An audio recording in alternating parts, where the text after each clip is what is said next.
Hi, I'm TheMangaBrah, and Mashle chapter 116 is out. This chapter came out on a Monday instead of the usual Sunday, which is kind of weird, but I get it, if you need some more time, that's fine, whatever. I actually thought this chapter was going to come out tomorrow on Tuesday alongside with Chainsaw Man. Like, maybe they were going to piggyback off Chainsaw Man and have all the new chapters come out on Tuesdays instead of Sundays now, but I was wrong. Turns out they just needed an extra day to put it out on a Monday, and they're going to start going back on to Sundays. So, not sure if Chainsaw Man's going to go back to going on Sundays and Tuesdays, but at least for Mashle, they're going to go back onto Sundays. Alright, so after all that convoluted mess, let's talk about the chapter. So, what the fuck happens?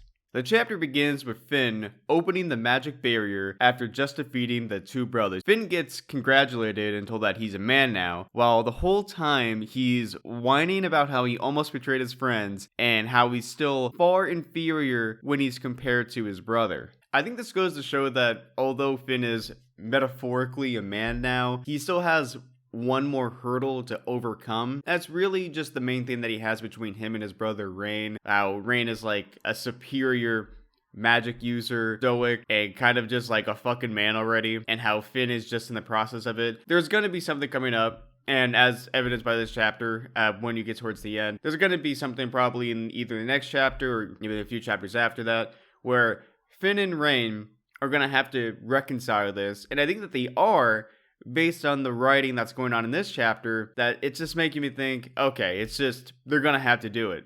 It's just intelligent for the mangaka to do it.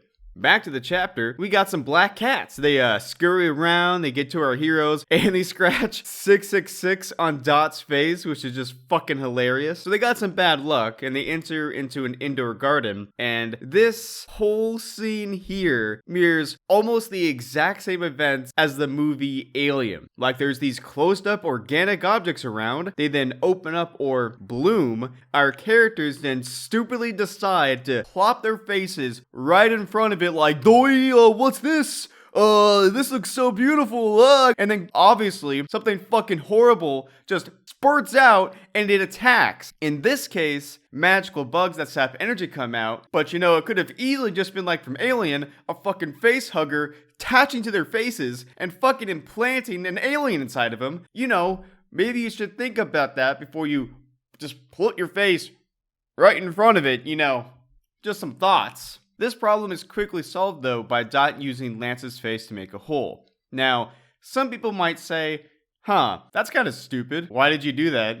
But maybe try to think about what's going on, use your brain braille. But from another point of view, which I think is the correct point of view, this action brilliantly exemplifies something this chapter is trying to say, and that is that Mash has rubbed off on his friends. We already have the case with Finn in the beginning of the chapter, where Mash has rubbed off on Finn. He's more courageous now, he's more willing to do the heroic thing, and now with Dot, we get another example of Mash rubbing off onto him by the idea that if you can't find a way out, then make your own. This is much like what Mash did in chapter 2 in order to get himself and Lemon out of the maze. Speaking of Lemon, she makes an appearance in this chapter. She shows up to Mash's whereabouts in order to save him, which is actually a good fucking idea because Oko is getting nowhere with what he's doing right now. It's a good idea in that Oko sucks at saving Mash, but it's also a good idea from a writing standpoint because so far the relationship between Lemon and Mash has been kind of one-sided. There still needs to be something to give Mash that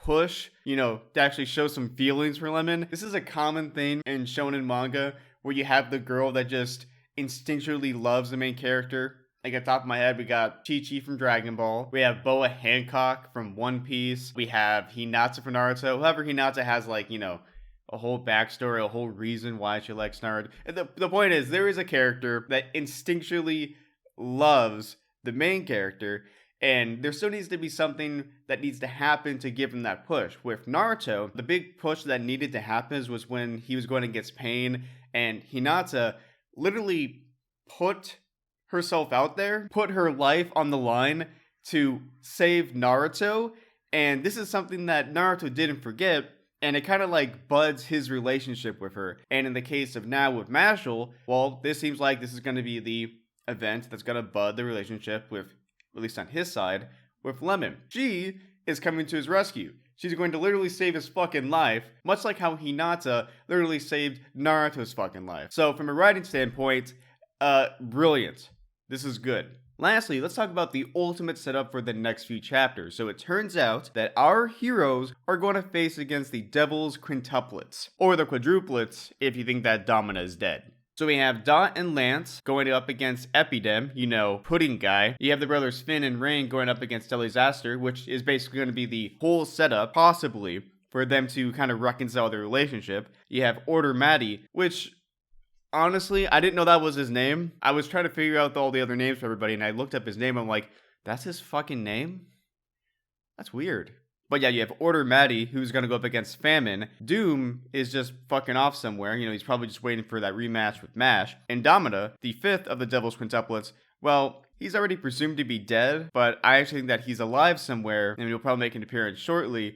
But for all intents and purposes, he's probably dead. And that's the end of the chapter. Now, just so you remember, we have 3 Divine Visionaries on our team. We have Ryu, we have Rain, and we have Order Maddie. We have 3 Divine Visionaries going up against 3 of the brothers. And in the case of Dot and Lance, it's just them. I don't know where Ryo is. Was he there? I don't think he was there. Maybe he's kind of just supervising. But we have some Divine Visionaries. We have our heroes alongside them. It doesn't appear like it's going to be a complete slaughterhouse, but I wonder how this is going to turn out, because again, the Divine Visionary is supposed to be the best of the best of the best. So I'm really thinking, knowing how these guys already kicked some asses of the Divine Visionaries, and now we have 3 of them here, plus some of them that aren't. If you asked me to make a bet on who I thought was going to win, I would tell you it'd be the Innocent Zero brothers. I honestly don't really feel like our heroes stand a good chance, knowing how much the Innocent Zeros just kick the ass of everybody else. But, okay, I'm on board. What are you guys going to do? Show me. Prove it to me. And if Mash isn't there to assist, well, I'm gonna have a little less belief. Anyway, guys, that's the end of the chapter. If you like this video, I'd really appreciate if you give it a like, and you might actually like my other videos as well, so you might want to check those out too. And anyway, thank you for watching. Bye.